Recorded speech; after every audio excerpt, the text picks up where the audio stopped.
Before we get started, I want to tell you about my new book. It's called The New Mobility Handbook, Rethinking How We Get Around Cities. The book builds on my work on the Smarter Cars podcast here over the last 3 years as we've explored autonomous vehicles, ride-hail, and then micromobility, and the impact of all of these new technologies on cities. New mobility options are incredibly popular and can encourage multimodal travel in ways that public transit has not. But these options have also created new challenges for cities that can't be solved by technology alone. We need to combine these new mobility modes with urbanist policies to keep our roads moving. Transportation in cities will not be an either-or solution. We don't have to choose between ride services, bikes and scooters, or getting everyone to ride the bus. It's not either or, it's and. We're going to need all of these technologies working together to rethink how we get around cities. The New Mobility Handbook offers a grand unifying theory of sorts for how we can have the benefits and convenience of new mobility options while also meeting city goals to encourage multimodal travel and reduce traffic and pollution. If you're not familiar with the principles behind urbanist policies like congestion pricing, transit priority, reduction in parking, and reallocation of street space, the New Mobility Handbook provides an introduction to these policies and how they can be used together with new mobility technologies to improve transportation in cities. The New Mobility Handbook is available on Amazon in paperback and Kindle versions. I hope you enjoy the book. This is Smarter Cars, a podcast about autonomous vehicles and the future of transportation. Welcome to Season 5. This is your host, Michelle Kairouz. In this episode, we're talking with Jewel Lee, the Chief Operating Officer of AutoX, a company making an autonomous driving system and currently testing both in China and here in the United States. Jewel, welcome to the show. Hi, Michelle. Glad to be here. Can you start by telling us what AutoX does and a little background on the company? Of course. AutoX is a level 4 self-driving technology company. We were founded back in 2016 in September, and we were founded on the mission of democratizing autonomy. And what that means is that we want all of the vehicles running on the street every day to be driven by AutoX driver. It can be a vehicle carrying passengers or carrying goods. It can be vehicles of all sizes, like SUV, sedan, a van, or pickup truck, or semi-truck. So in a sense, we're building a vast network of AI drivers, which we call the AutoX drivers, that can drive all different kinds of vehicles, doing different tasks to serve us. And your company is based in Hong Kong, is that right? Yeah, the global headquarters is set in Hong Kong. And then tell us about your operations in the United States. Sure. We have 2 offices in the United States. One in San Jose that has the longest history, actually. There is another one in San Diego. And you're doing R&D and engineering work in the United States? Yes, there's also some pilots that we're doing for the purpose to build a better driver that can serve the specific business use cases. And who are the main investors in AutoX? There are a bunch of financial investors, especially from the earlier days. And later on, we have gotten 2 of the auto OEMs as our investors, including the Shanghai Auto and also Dongfeng Motors. These are the number 1 and number 2 largest OEMs from China. Also, we've got Alibaba as one of our investors recently, last year. There is also a MediaTek, which is a Taiwanese company as well. And you guys are operating in China as well as in the United States. Who are your main competitors in China? I think our audience here is familiar with a lot of the companies in the United States that are building an autonomous driver like Waymo or Aurora. But who are the competitors that you have in China?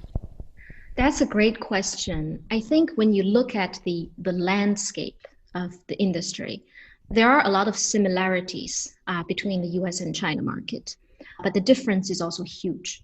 The similarity is that for level 4, full autonomy, The most valuable markets in both countries are the same, the biggest use cases. That is the robotaxi, the robo-delivery, and robo-truck.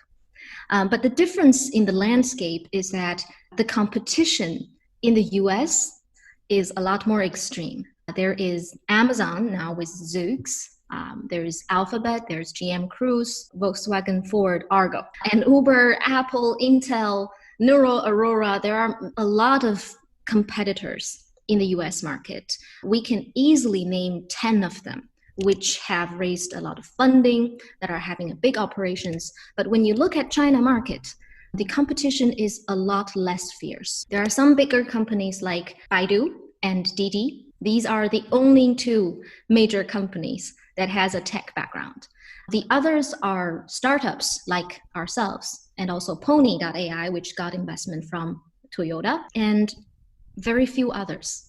So the competition fierceness is a lot different. It seems like you have Chinese ownership and the ability to operate in China as a Chinese company, which, as you're pointing out, many of the American companies are not allowed to test or operate autonomous vehicles in China. So your competition is much less in China. So why operate in the United States at all?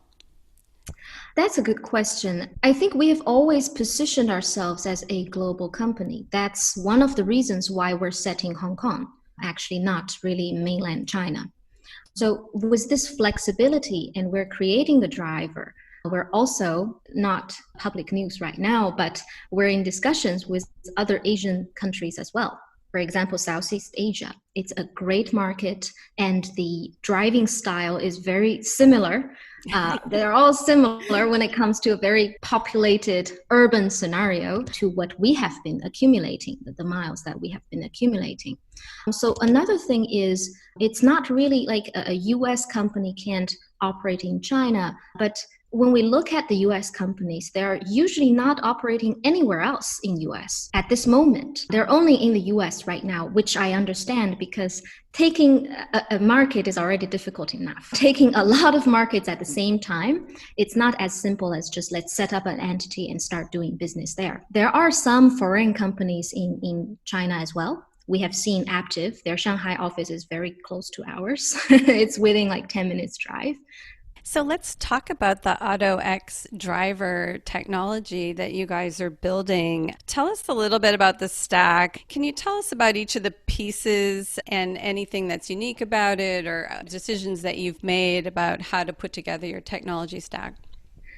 Yeah, the way I would describe the AutoX driver is maybe a little different from how we would usually describe it. Usually people think about perception, they think about prediction, etc. in these components, but I want to jump out and see it in a bigger picture.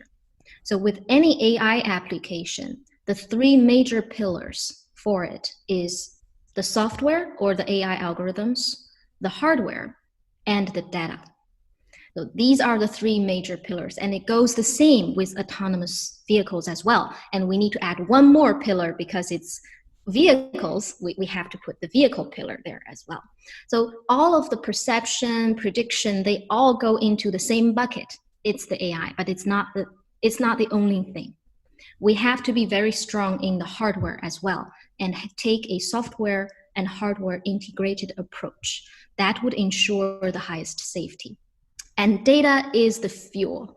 It powers the whole engine to move forward and grow at an exponential speed. And simulation, the whole data pipeline, all of that infrastructure goes into the data pipeline. And when you ask about what is special that we're building in terms of technology stack, it's a very hard question. 4 years ago or 5 years ago, maybe that's a question companies have a simpler answer for. I recall there were companies talking about, oh, we're stronger in perception, or we use more machine learning, etc. But I think autonomous driving is not a single technology. The difficulty in autonomous driving is to make a symphony from all of those aspects. None of the pieces can be weak. they all have to be perfect. So that's the difficult part. So I can't give you an answer like what is special about our technology, but every single thing have to be there. So, are you creating everything in-house? I know some people have outsourced simulation or HD maps. Are you building everything in-house or are you using some other components? Great question. The general philosophy is we do what we have to do, and we don't do things that we don't need to. For example, we don't build our in-house LiDAR. We actually enjoy the very vibrant market offering us a lot of variety and flexibility. And when you have a direct communication channel with your suppliers where you can give them a lot of feedbacks and in some sense impact how their new generations of products are made, that's already good enough for us. But there are a lot of things, for example, the whole software stack, we build it entirely in-house. And we build the central compute, which is the most related part with the software. That's the brain, right? The physical brain. We built that in-house. But we don't build every component of that in-house either. And what about your HD maps? Is that something you're producing in-house? Yes, we are. Yes, at this moment, we are producing that completely in-house. We have thought about working with outside providers. And two of the most popular areas where you hear about working with outside vendors is one, HD map, two, simulation, right? There are companies that specifically do that. And it seems like they also have partners as well. However, we found challenges in doing so, both in HD mapping and in simulation. We keep an open mind. It might be a different way of collaboration with these companies than what people thought before. So I've seen a picture on your website of an SUV with the autonomous vehicle sensor unit on top, and it had like a flat rectangular piece on top, and it seemed like that contained the sensors, but also some signage, maybe some digital signage. Can you tell us about what the vehicles are looking like these days? Right. I think what you're referring to is our generation 4 setup. We have generation 5 now, which will be rolled out very soon. There are a lot of iterations. This is one thing fascinating about autonomy as well, is, for example, when people first made the vehicles 100 years ago, the OEMs didn't stop there. They continue to do R&D and make new generations. It goes the same with autonomous driving systems. There will be generation 6 as well. It goes on and on. Generation 4 is an effort from us to push for a solid state LiDAR. That was one of the main focus. And also second focus, you can't tell from the pictures because it's on the vehicle control unit. It's hidden inside, so it's not so obvious. For the solid state LiDAR, we see a great value in it. It breaks the central mechanical LiDAR into several separate solid state LiDARs, which can be better integrated with the sensor modules on different areas of the vehicle. Because when you have broken down the sensors, they can be scattered a little and cover the whole area around the vehicle in a better way. So there are multiple LiDARs that work for different tasks and they're located in different places along the vehicle. Yes, also a lot of cameras, a lot of radars as well. And am I right that there was some digital signage on there communicating to pedestrians, go ahead after you and that kind of thing? Yeah, we want to design this way of communication with all of the outside road users and tell them what we want to do. Because when you remove the driver, how we communicate today by eyes, right, by facial expression is gone. I do that all the time. I look at the other people's face and figure out what they want to do. But in the future, there's nobody there. This is a critical way of communication. I think it's a great idea. As a pedestrian, if I'm going to cross, I look to the driver to make sure that they've seen me before I start to cross the crosswalk. And certainly having the autonomous vehicle blink something at me that says, I see you, go ahead, assuming they really do see me, I think that would be helpful. I like that direction that people are thinking about other ways to communicate. One of the questions that people ask is with respect to the development of the software, do we need some sort of silver bullet or some different way of thinking about the computing challenge in order to get level 4 vehicles that can operate in a fairly extensive operational design domain? Or is it just a matter of plugging away and continuing to test using the same software methodologies that we have today? I think there is no silver bullet. It's not something that hasn't been invented today, but will solve all the problems in the future. I don't think there is this kind of solution, but we do try all we can in all of these components to make it better. And this is one of the major goals and things that we're doing right now. One example is sometimes we want to think a little bit outside the box.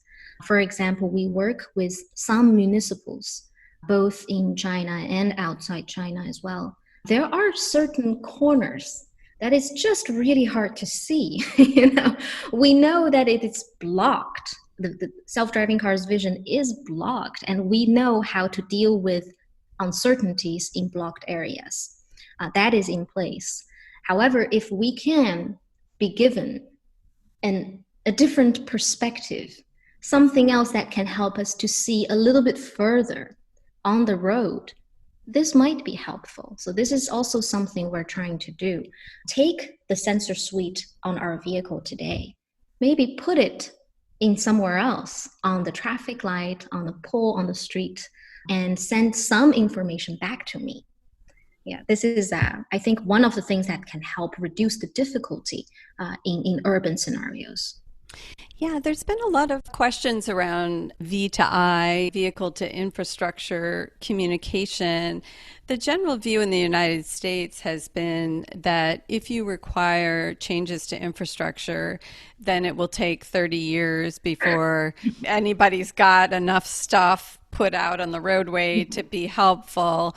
Although it certainly seems, since the operational design domain is likely to be limited to urban cores in the beginning and then to expand slowly, it seems like you could at least try it in some of the busiest urban cores where there are the most road users and different scenarios, as you point out. It seems like it could be helpful.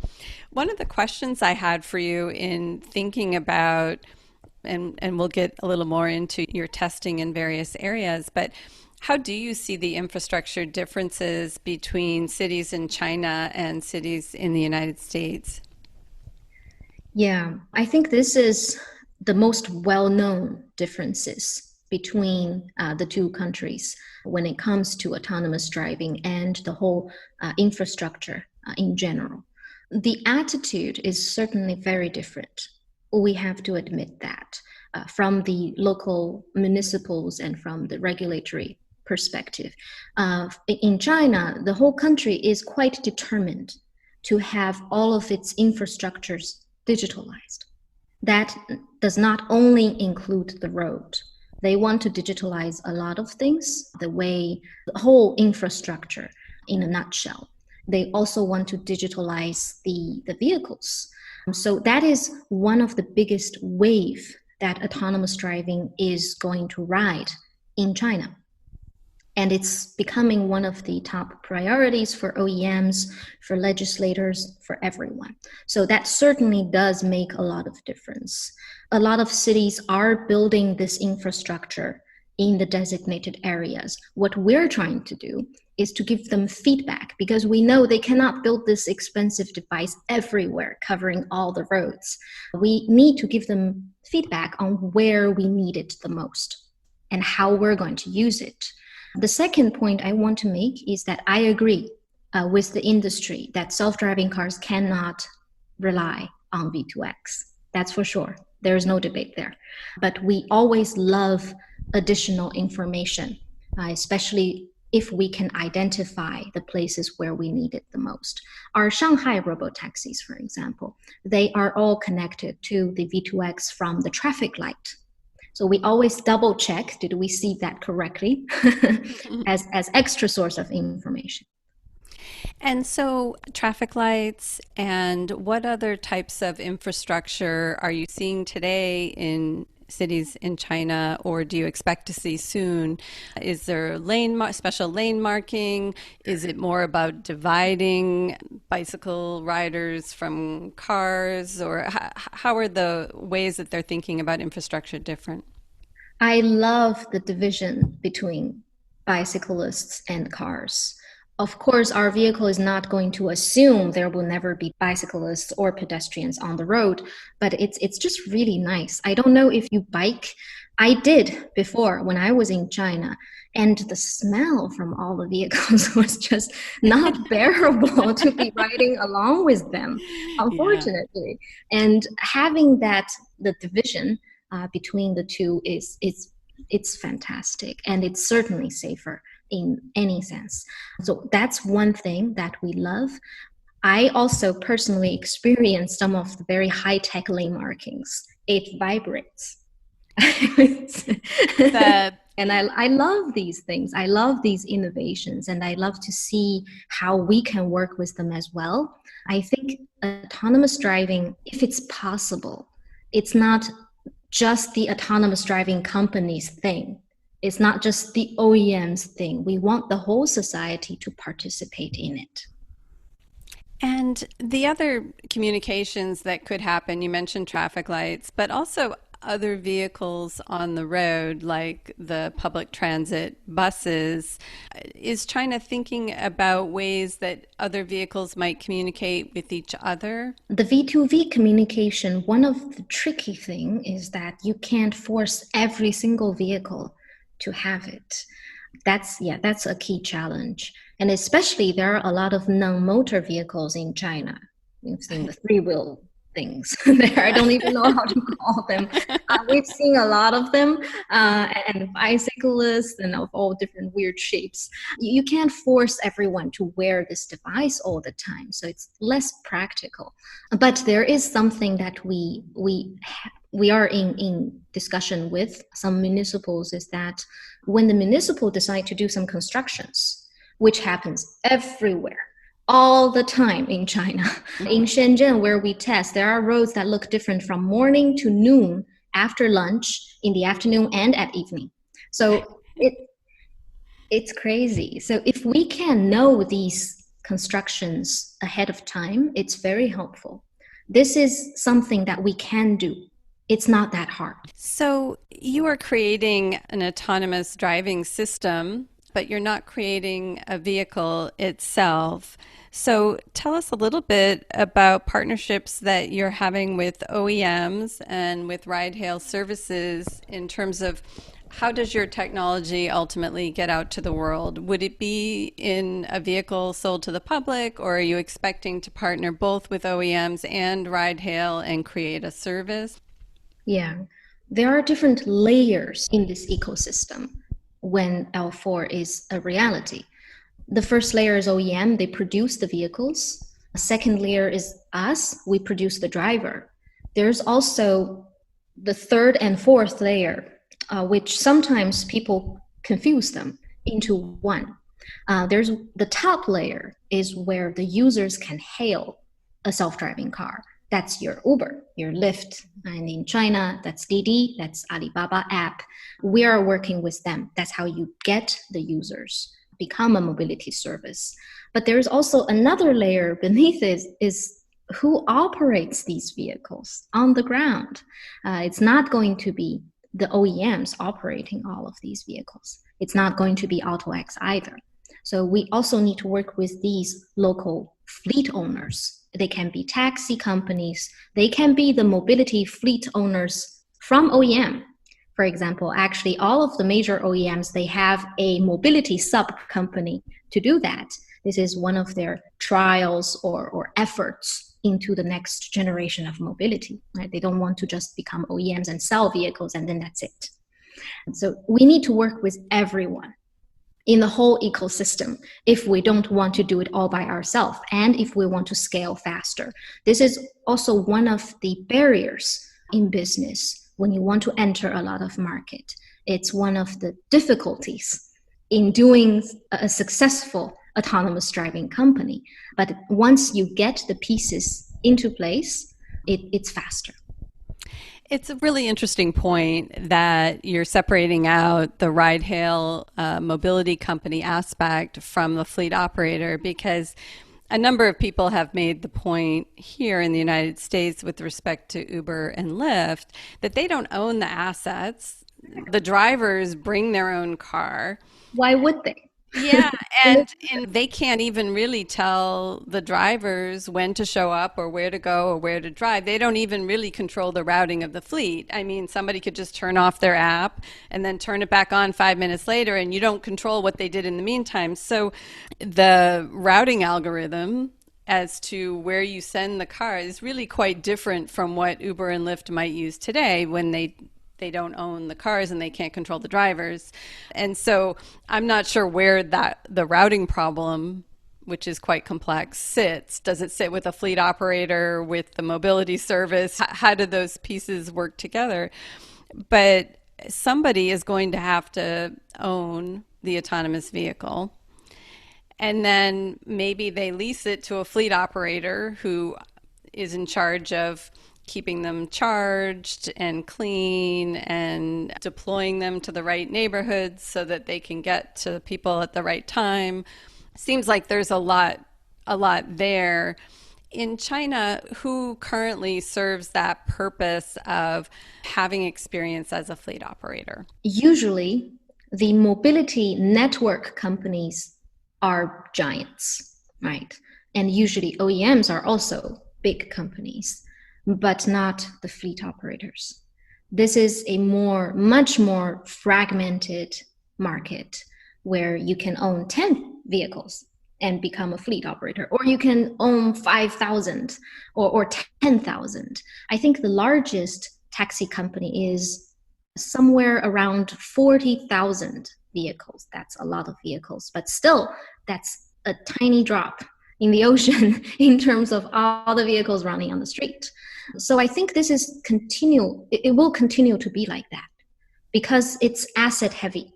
It's also operations heavy. It doesn't have the network effect or the effect of scale, the power of scale. So it makes sense for local business owners to become a fleet operator. And I think that's also a good approach forward in the future as well. We work with taxi companies from Shenzhen. We work with taxi companies from Shanghai. We're going to announce the partner very soon. They're very excited to become the future operator of these vehicles. It's so interesting because in the United States, the taxi companies were incredibly disrupted by the appearance of Uber and Lyft. Many of them went out of business. And if you asked just about anyone in this ecosystem, who would you trust to be a really good fleet operator to manage a complex system of deploying autonomous vehicles? It would not in a million years be a taxi company because they wouldn't even take credit cards, right? I mean, the reason that we needed Uber in San Francisco in the day was because you couldn't get a taxi if you needed one. So when you talk about a small local operator who perhaps has some experience with this, it seems if that's who's going to clean the cars and deploy the cars, then certainly the vehicle routing problem is going to be handled by a Didi or someone at that level who's a technology company and who's going to designate this is where everybody's going. It doesn't seem like a local taxi operator is going to have these kinds of complex algorithms. In China, the taxi services are all on the platform of Didi and Alibaba. Okay. They found a way to coexist with each other. So they drive for Didi. They act as drivers on the Didi platform. Yes, and people know that it's a taxi company. But that was a huge conflict between rivals like Didi and local taxi companies, and they found a way to live together, and both sides are happy to some extent. Mm. So in a sense, eventually it's all going to be on one of the biggest platforms. And some of the taxi companies, when they are big enough and tech enough, they still maintain their own app. And the local people love it. They get special coupons. They know the company for 20 years. They still use their app. I see. So they don't use the DD app. They might use the They app use for the both. local. Yeah, they have both. That's great. Yeah. Well, that sounds like a much better symbiosis than we have here in the United States, where the taxi companies have fought Uber tooth and nail. So tell us about the ride hailing service in Shanghai. And are you also operating a ride service with Alibaba in, I guess, is that in Shanghai or Shenzhen? Yeah, the collaboration is nationwide, so it Mm. doesn't restrict to a single city. It's just how we scale things. There's a priority. We first launched in Shanghai. It's anyone can use it, anyone can hail it. The next step is to have Shenzhen robotaxis online. The reason is because Shenzhen as a city still do not allow like a robotaxi pilot at this moment. We can do testing with selected customers, but it's not completely open to public yet. That's the only reason. There's also more cities that we are planning. So, how does it work in Shanghai? The Alibaba ride hail service is called AutoNavi, Yes. and they have an app, and you open your app, and can you choose autonomous vehicle or human driver, or do they just send you whichever makes sense? I think the Lyft app have autonomous vehicles versus normal vehicles. They categorized in this way. On AutoNavi, it's not like that way. They have how you call it, like economy, uh, Mm. X, and black, something like that. Yeah, And we are one of the X. It's a comfort ride. I see. Because the Lincoln vehicles, they're not the lowest end vehicles. They're okay. So So you're using a higher end vehicle, and so if I request the higher end service, like Uber yeah, Black Car kind of service in Shanghai, I might get an autonomous vehicle. you can choose to hail us along with others. This is one of their special business model. Is whoever is going to be the fastest to answer or cheapest, we're going to be selected by the user. So the user holds the choices. They can not hail AutoX at all if they want. Is AutoX designated within the Yeah. Alibaba app? Yeah, you can see the choice with AutoX. You can also see DD there. I see. Okay. So you open the app, and if you choose the more expensive service, then there are options within that, and one of those Yeah. is AutoX. Yes. Okay. That's great. Okay. And is there a safety driver in Shanghai? For now, there is. It is required by law to have a safety driver. We don't have a co-driver there. It's just the safety driver. Just one. And how does the approval, I assume you had to get approval from the city of Shanghai to run this service. Is that a permit that you received? How long does the permit last for? Is the government technically a partner in that business? Yeah, there are certainly permits to be acquired. Otherwise, it's illegal to operate.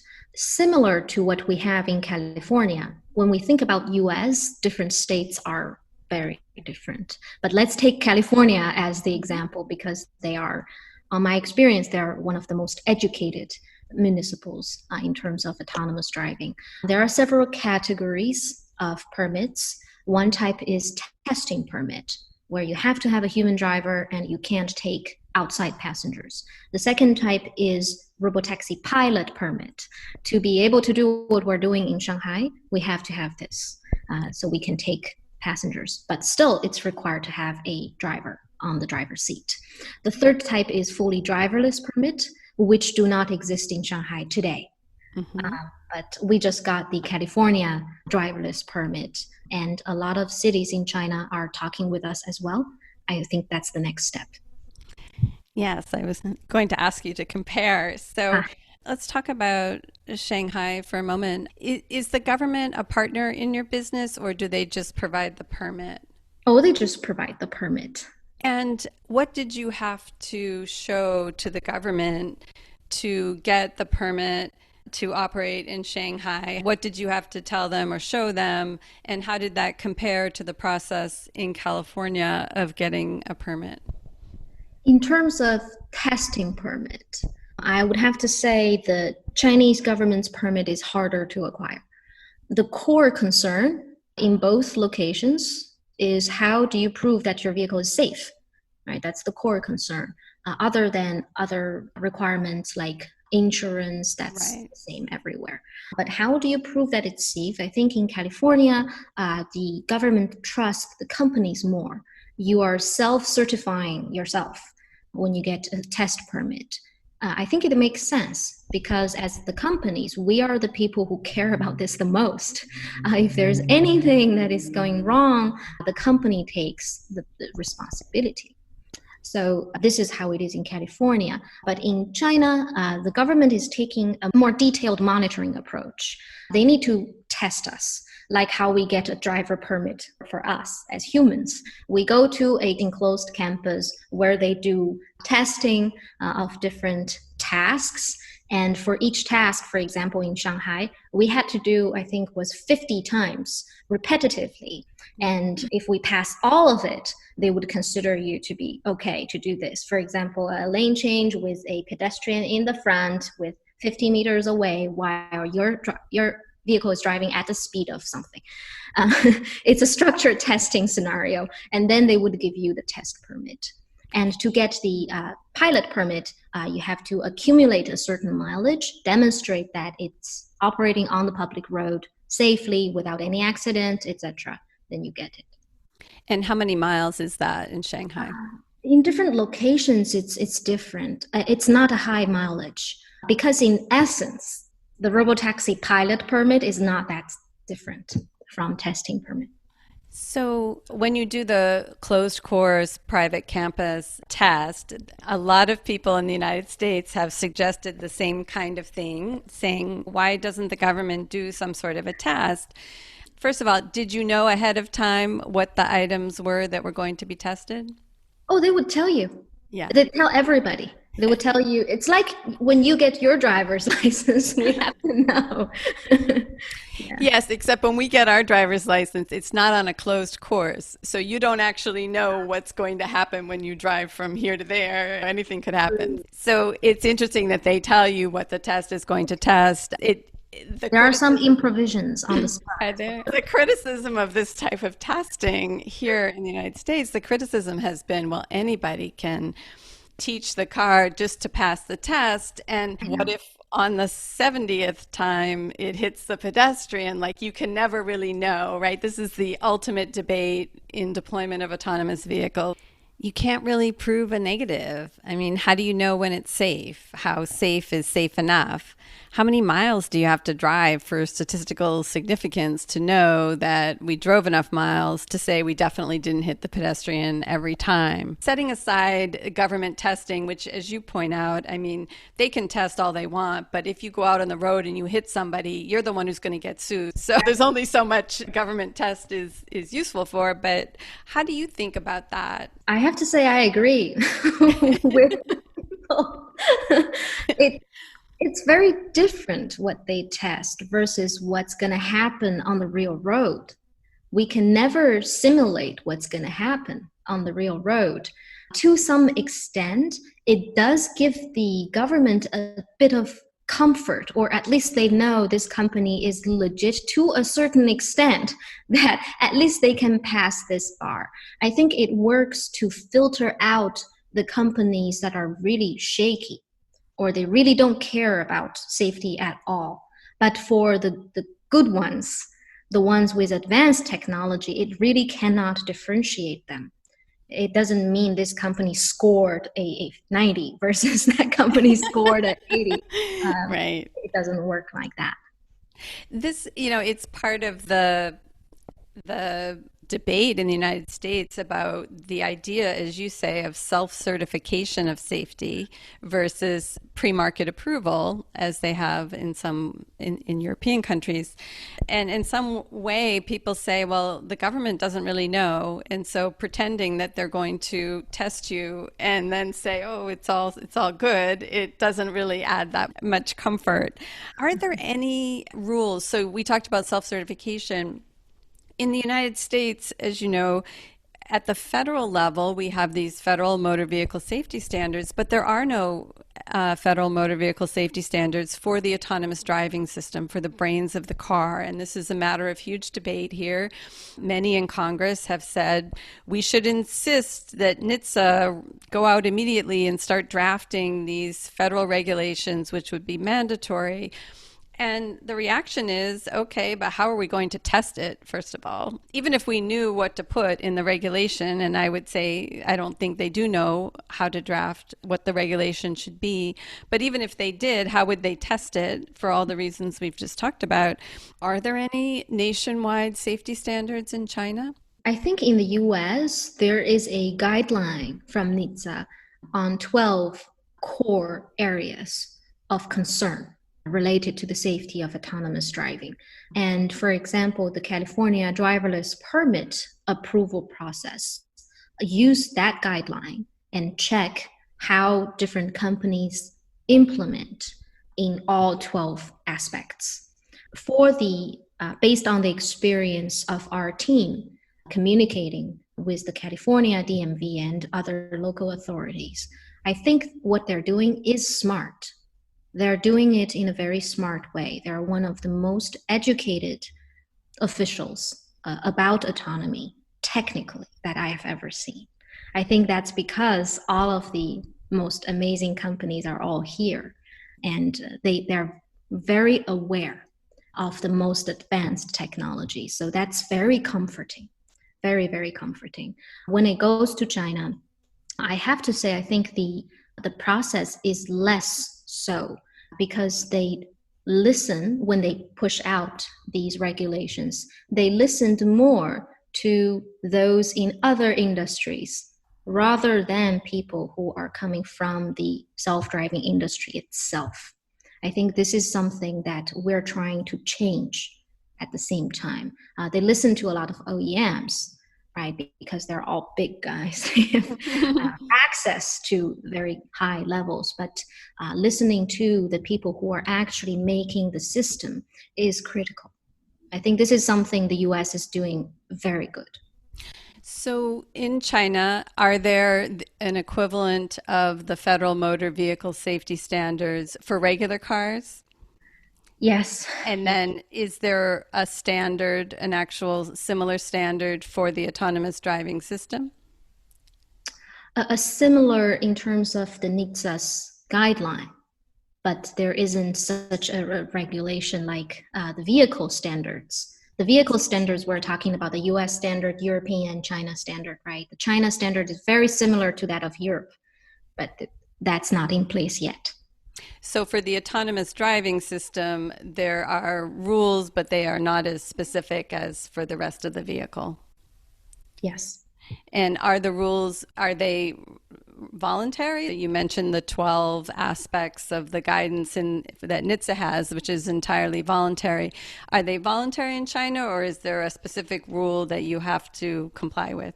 I would say you have to implement it. Otherwise, you don't get the permit. And so is that at a national level then, as opposed to each city or province in China? The national level has a guideline. It doesn't have too much of the specifics, so there's still room for interpretation for each municipal. That causes different cities to have slightly different requirements. I see. And so because the permit is given by the city of Shanghai, they have their own rules, and that's what you had to meet when you did the testing to get the permit. I'm happy to see that there now the cities are talking with each other to acknowledge each other's permit, which removes a headache for us.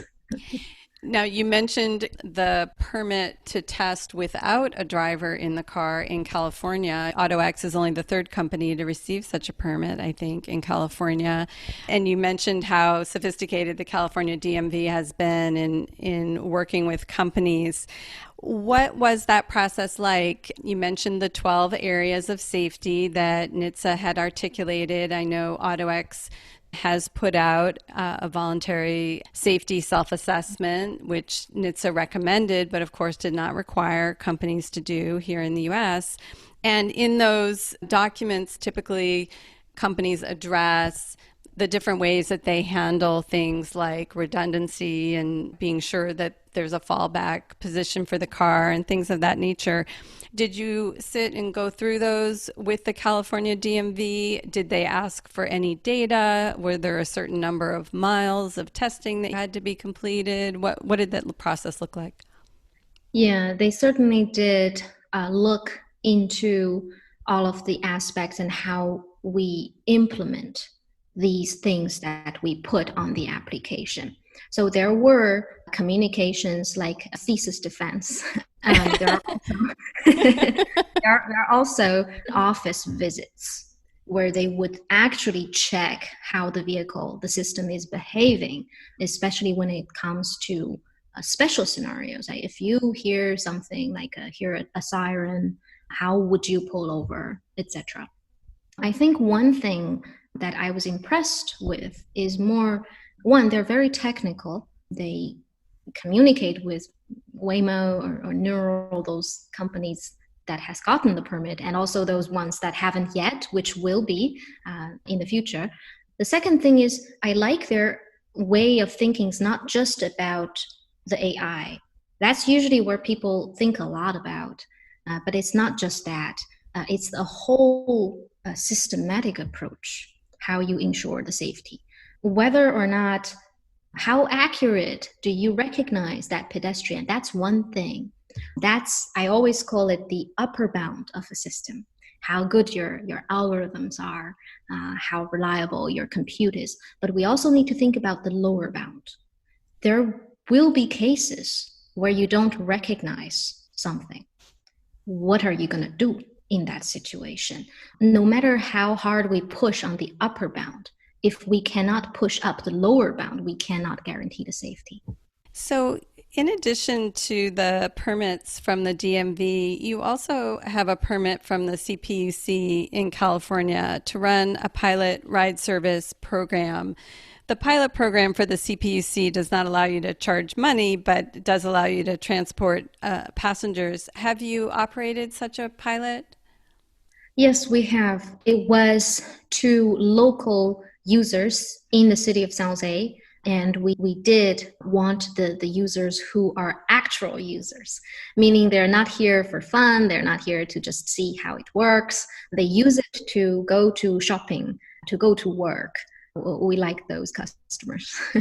And are you still running that, or was that just for a short period of time?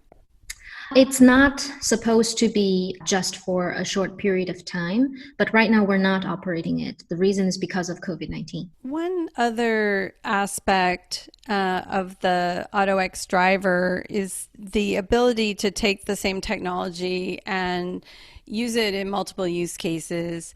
For instance, for a delivery, for a semi truck, all different use cases. What are you doing on the delivery and logistics side? We already have prototypes of robo trucks. There are light trucks in the size of a UPS vehicle. We also have prototype of semi trucks as well. This, we call it the expansion in breadth. Why would we do that? I think the core philosophy here is with the shared knowledge, with diversified testing and an enormous variety of data, it's very helpful to build the truly capable and reliable driver. In doing so, we do try very hard to avoid only testing in a certain type of ODD.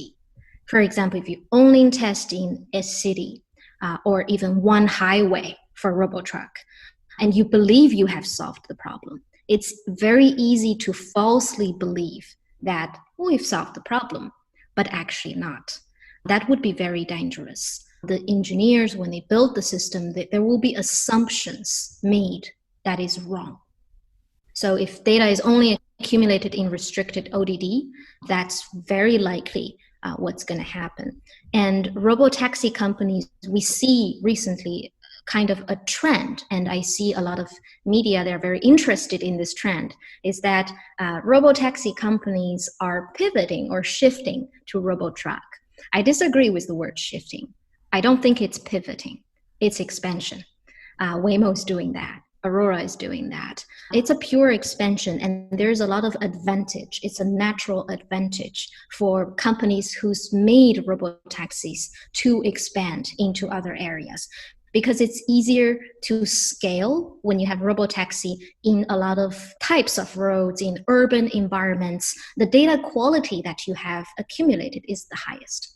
We have seen turkeys. Okay, we have seen any kind of animals in the urban settings. And when you transfer that knowledge into the robotrucks, it's naturally more advantageous. So when we built the driver, we built a driver that can drive different kind of vehicles. But when we developed that, we also had a trial of robot delivery as well. The reason is we want to find the commonalities and differences in the use cases when we build our system, to be very aware. There are certainly things that are different, driving a truck versus driving a light truck versus driving a robotaxi, right? Certainly, but we need to know what exactly they are. And it would seem like the sensor suite would be different, the sensor fusion, all of those components would be different with a truck. How do you think about adapting the vehicle? Yeah, robotrucks do need to see further because the vehicle is heavier. So you need to know longer ahead of time to predict longer, further distances. That's one of the differences. The control of the vehicle is also different. But I would say 3 years ago, if you ask us to change our stack to a different vehicle, it's a pain. We didn't want to do that. But now it's getting simpler and simpler because we design the sensors more in a more modular way, and the entire infrastructure is built better and better. When we shift from the stacks from a robotaxi to a light truck, it was easy. It was very easy. They're of similar sizes. It's just a bigger robotaxi, like a little shuttle size. So we're seeing that difference to be smaller and smaller. For any company, if you want to build a truly safe and reliable driver, the things that you have to do is enormous. You have to do the hardware, you have to do the integration, the simulation. So the differences between different vehicles is relatively very small.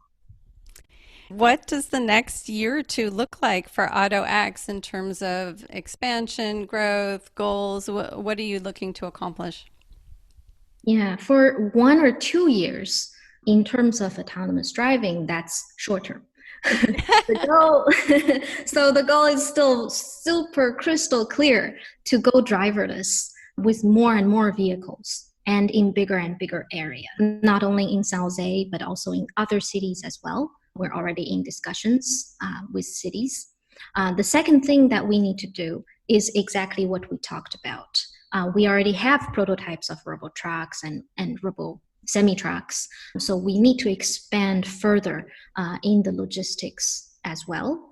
This is to have more variety of use cases. Because when you look at today's world, right, there are a lot more robo taxis than robo trucks. I think I recall the highest number of truck fleet was like 40 or 50 compared to robo taxi that's still very premature. So we need to bring that up to speed as well. So are you looking to expand into other cities in California, in the United States, in China? That's certainly one of the options. We are in discussions as well. We're always open-minded. In terms of our business model, we don't really choose the cities because we want to do operations there. We serve our customers. If there is in the future a customer's need to go to, I don't know, a city in US or Europe, we're going there. Well, thanks so much for coming on the podcast. It was great to hear about what AutoX is doing. Thank you, Michelle. Great talking to you. Thanks again to Jewel for joining us. You can find the show notes for this episode and all of our Season 5 episodes on our new publication, smartercars.substack.com. If you're enjoying the show, please leave us a rating or review on Apple Podcasts or wherever you listen to your podcasts. Thanks again for listening. We'll see you next time.